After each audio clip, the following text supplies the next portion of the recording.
मोहिनी एकादशी कब है? 2025 में 7 या 8 मई। पूजा का शुभ मुहूर्त और जानिए संपूर्ण जानकारी। नमस्कार दोस्तों, आप सभी का हार्दिक स्वागत है। प्रिय भक्तों, आज हम बात करेंगे एक अत्यंत पवित्र और शुभ तिथि की, जिसे मोहिनी एकादशी कहा जाता है। इस वीडियो में हम आपको विस्तार से बताएंगे कि आने वाली मोहिनी एकादशी कब है, इसका शुभ मुहूर्त क्या है, पूजा और व्रत की सही विधि क्या है और इससे जुड़ी पौराणिक कथा क्या कहती है। यह एकादशी विशेष रूप से उन लोगों के लिए लाभकारी मानी गई है भक्तों, जो जीवन में बार बार आ रही कठिनाइयों से परेशान है, जिनके काम बनते बनते बिगड़ जाते हैं या जो लंबे समय से किसी एक ही समस्या से जूझ रहे हैं। आप भी जानना चाहते हैं कि मोहिनी एकादशी पर व्रत कैसे किया जाए, किन नियमों का पालन करना चाहिए, पूजा के समय क्या करनी चाहिए और भगवान की कृपा कैसे प्राप्त हो सकती है। तो हमारे साथ अंत तक जुड़े रहिएगा।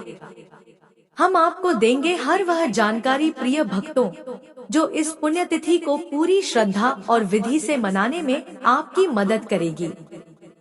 अगर आपके जीवन में आर्थिक परेशानी चल रही है, कोई समस्या लंबे समय से बनी हुई है, तो मोहिनी एकादशी का व्रत एक श्रेष्ठ उपाय हो सकता है। अगर आप अपने जीवन में शांति चाहते हैं, मोक्ष की ओर बढ़ना चाहते हैं, तो यह एकादशी एक महान साधन है। भक्तों, आज हम इस वीडियो में जानेंगे कि इस एकादशी का व्रत कैसे करना है, किन चीजों का दान करना चाहिए, पूजन की विधि क्या होगी, व्रत के क्या नियम होंगे। इस दिन कुछ चीजें छोड़नी होती हैं और कुछ चीजों का उपयोग नहीं करना होता है। आपको एक दिन पहले से किन चीजों का त्याग करना है, इसका भी नियम होता है। यह व्रत के दिन करना है। इसका शुभ मुहूर्त क्या रहेगा, पूजा का समय क्या होगा। प्रिय भक्तों, यह सब हम आपको बताएंगे। हम जो भी जानकारी देते हैं वह पंचांग और पुराणों के आधार पर होती है।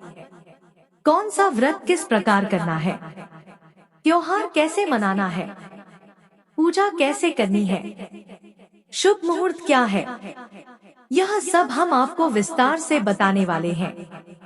यदि आप इस प्रकार की लाभदायी जानकारी पाना चाहते हैं, तो चैनल को अवश्य सब्सक्राइब करें। जानकारी शुरू करने से पहले आपसे एक छोटा सा निवेदन है कि अगर यह वीडियो आपको थोड़ा भी उपयोगी लगे, तो कृपया इसे एक बार लाइक जरूर कर दें। भक्तों, आपका एक लाइक हमारे लिए बहुत महत्व रखता है। अपनी मनोकामना की पूर्ति और व्रत की सफलता के लिए कमेंट बॉक्स में अवश्य लिखें ओम नारायणाय नमः। इस मंत्र की बहुत अधिक महिमा है और वैशाख माह में यह मूल मंत्र माना गया है। जितना हो सके इस मंत्र को बोलें और लिखें। प्रिय भक्तों, जब आप तुलसी को जल दे तब भी ओम नारायणाय नमः बोले, पीपल को जल दे तब भी यही बोले, स्नान करें, पूजन करें, हर काम में इसी मंत्र का उच्चारण करें। कमेंट करें तो उसमें भी ओम नारायणाय नमः लिखें। जितना अधिक आप इस मंत्र को बोलेंगे और लिखेंगे, आपको इस पूरे वैशाख माह में 1000 गुना पुण्य प्राप्त होगा। यह बात पद्म पुराण में भी बताई गई है। भक्तों, हमने आपको इस विषय पर पहले भी विस्तृत जानकारी दी थी कि इस मंत्र की महिमा कितनी महान है। तो चलिए अब जानकारी शुरू करते हैं। बात करते हैं आने वाली एकादशी के बारे में। यहाँ आने वाली एकादशी शुक्ल पक्ष की एकादशी होगी और इसका नाम है मोहिनी एकादशी।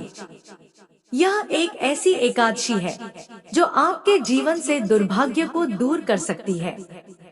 प्रिय भक्तों, अगर हम पुराणों की बात करें तो उसमें जिस एकादशी का सबसे अधिक वर्णन मिलता है वह यही मोहिनी एकादशी है। इसे दुनिया की सबसे अधिक पुण्य देने वाली एकादशी बताया गया है। पुराणों में बताया गया है कि सबसे बड़ा दान कन्यादान होता है। हमारे सनातन धर्म में कन्यादान को सबसे श्रेष्ठ माना गया है। इसके द्वारा देवता, इंसान और पितर तीनों को तृप्त किया जा सकता है। इसलिए भक्तों, इसे महादान कहा गया है। आप जानकर हैरान होंगे कि मोहिनी एकादशी का व्रत करने से 1000 कन्यादान के बराबर फल मिलता है।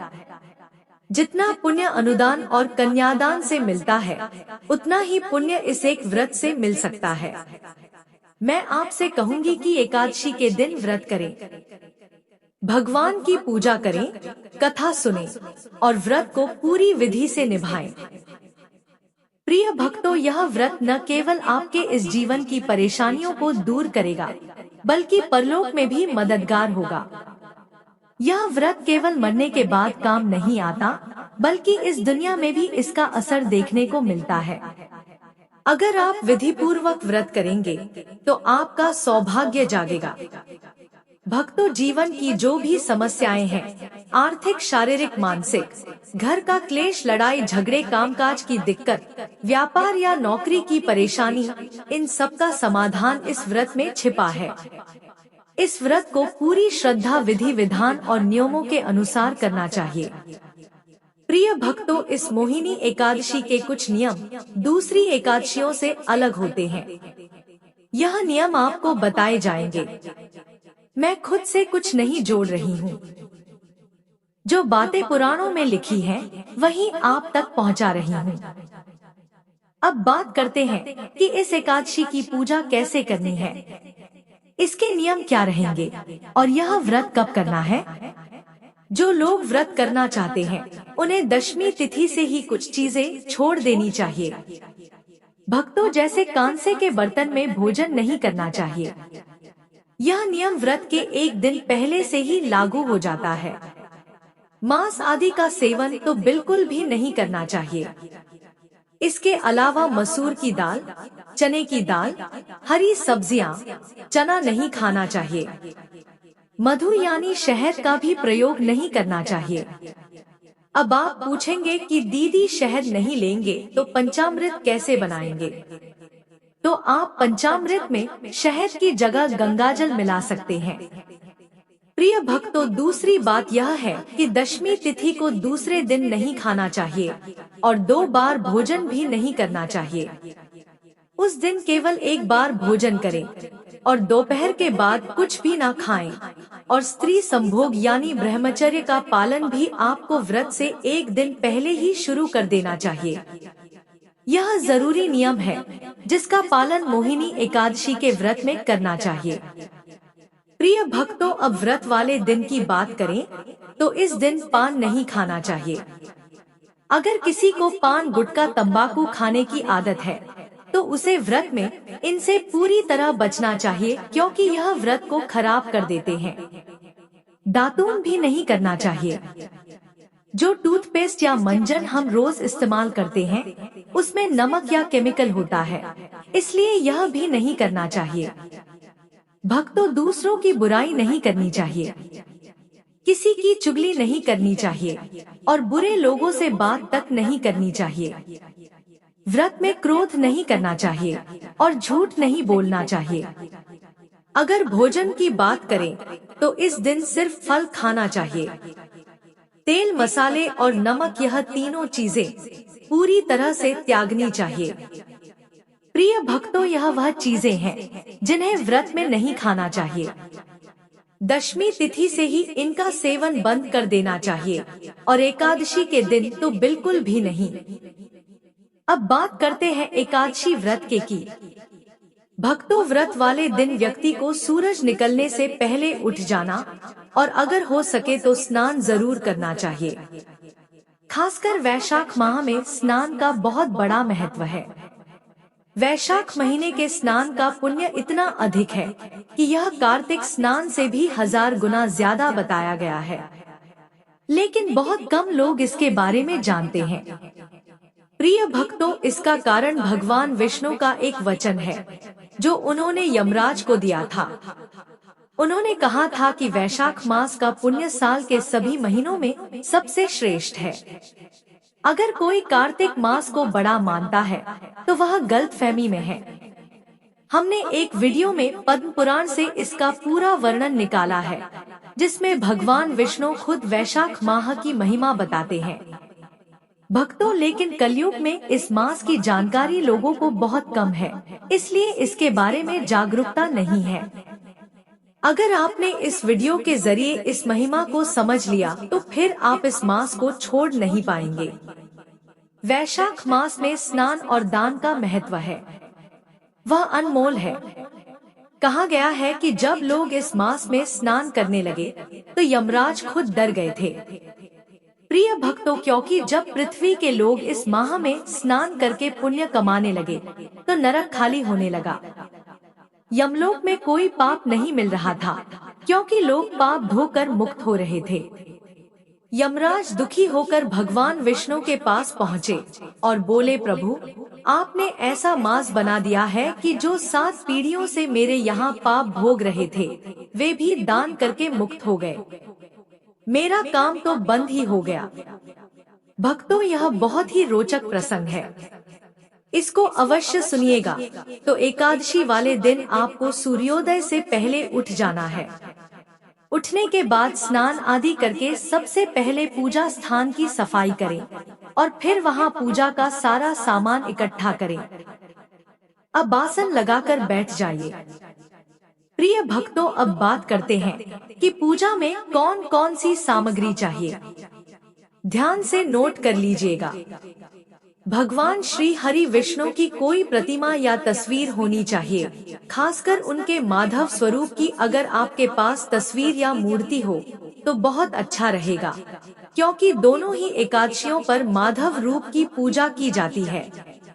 भक्तों, इसके अलावा आपको चाहिए एक चौकी, पीला कपड़ा, रोली, मौली, पान सुपारी, लौंग, इलायची, अगरबत्ती, फूलों की माला, कुछ खुले फूल, एक चित्र या जनेऊ और तांबे का लोटा पंचामृत के लिए चाहिए।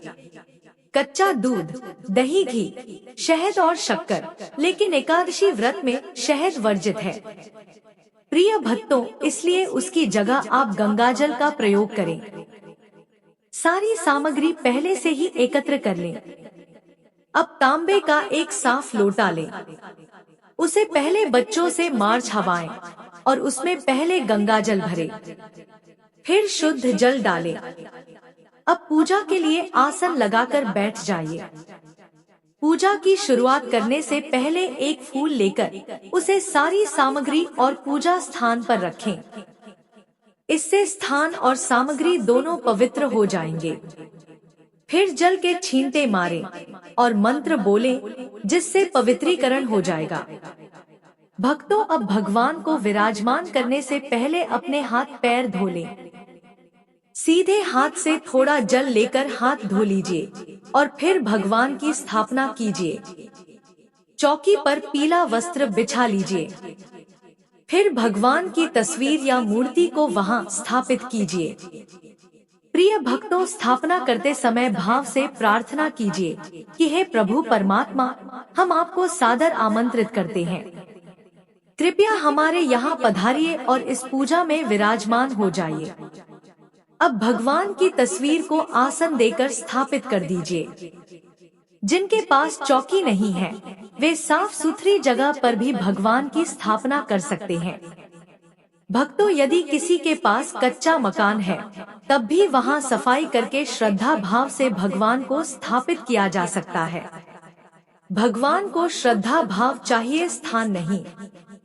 यदि आप सच्चे मन से पूजा करते हैं तो चाहे सोने की चौकी हो या धरती हो, दोनों एक समान मानी जाती है।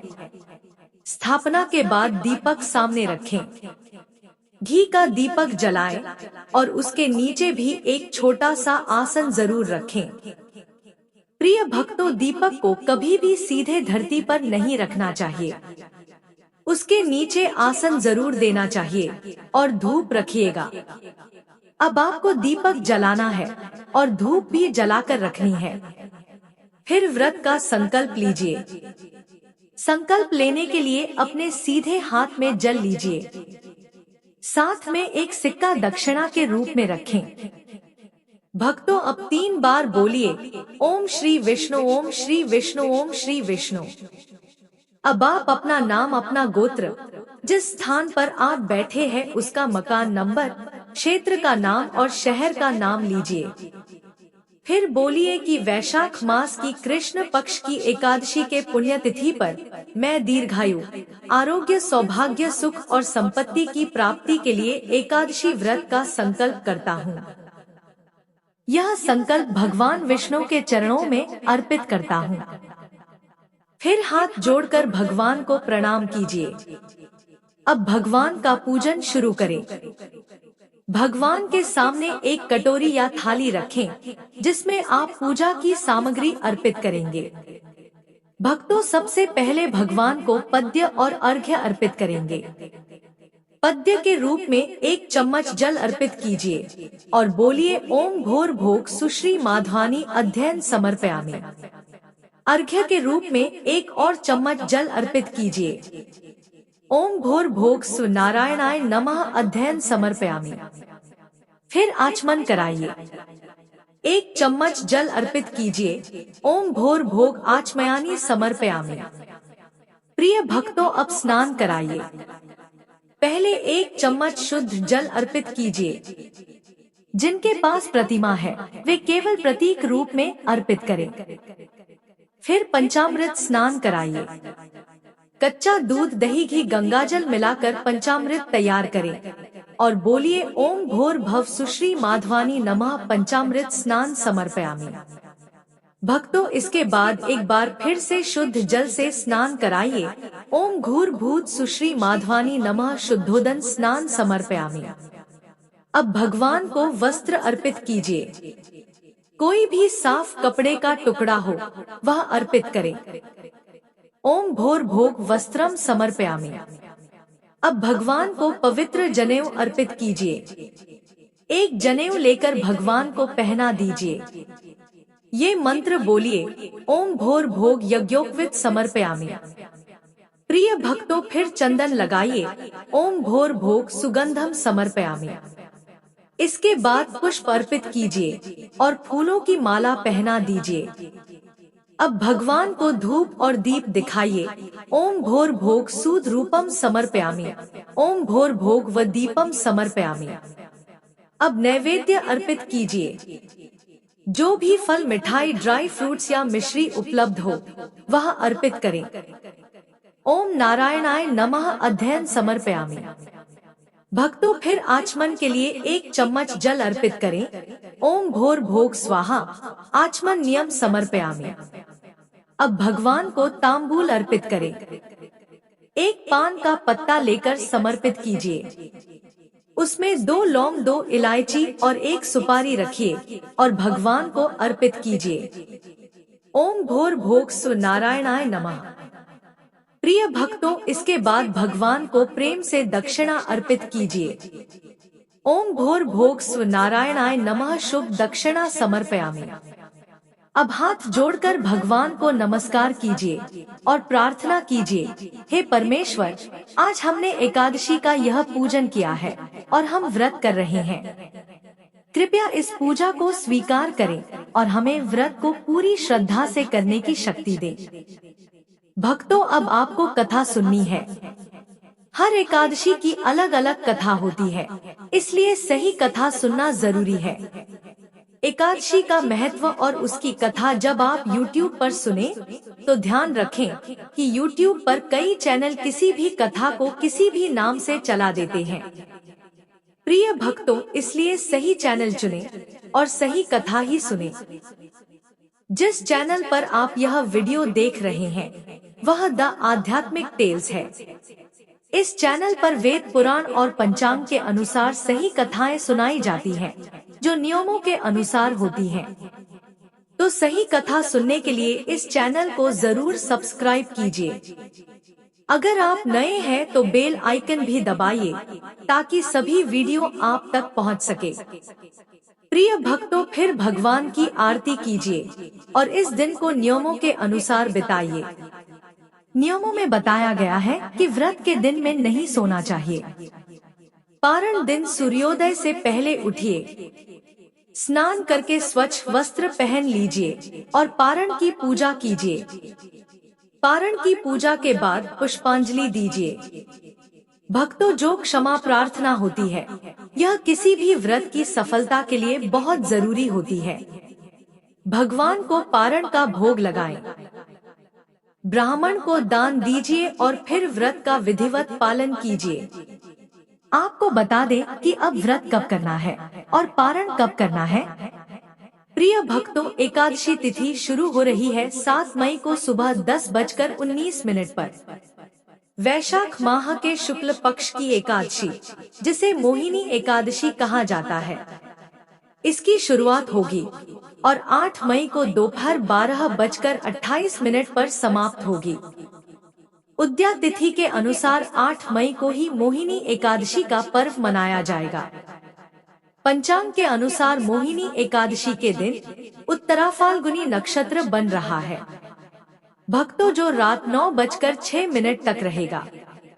इस दौरान पूरे दिन हर क्षण शुभ योग का संयोग रहेगा। अभिजीत मुहूर्त सुबह 11:53 से दोपहर 12:41 तक है। इसके बाद 1:03 से 2:50 तक अमृत काल बना रहेगा। आइए जानते हैं मोहिनी एकादशी की पूजा विधि। मोहिनी एकादशी के दिन सुबह ही स्नान करें और साफ कपड़ों को धारण करें। प्रिय भक्तों, यदि संभव हो तो पीले रंग के कपड़े पहने। यह विष्णु जी का प्रिय रंग माना जाता है। इसके बाद एक साफ चौकी ले और उसी पर भगवान विष्णु जी की मूर्ति स्थापित कर दे। इसके बाद प्रभु को वस्त्र, कला, फल और मिठाई अर्पित करें। भक्तों, अब दीपक और अगरबत्ती जलाकर मंत्रों का जाप करें। विष्णु सहस्त्रनाम का पाठ करें। फिर भगवान विष्णु की आरती करें। ओम जय जगदीश हरे, स्वामी जय जगदीश हरे। भक्त जन्मों के संकट क्षण में दूर करें। इस आरती को पढ़े या सुने। आइए अब बात करते हैं पारण की। पारण का मूल नियम यह है कि पारण द्वादशी तिथि में सूर्योदय के बाद करना चाहिए। प्रिय भक्तों, लेकिन द्वादशी शुरू होने के बाद पहले 5:30 में नहीं करना चाहिए, क्योंकि वह समय परिभाषा का माना गया है। यह नियम जरूर पालन करें। इन नियमों को ध्यान में रखते हुए पारण का सबसे अच्छा और जल्दी का समय बनता है 9 मई के दिन।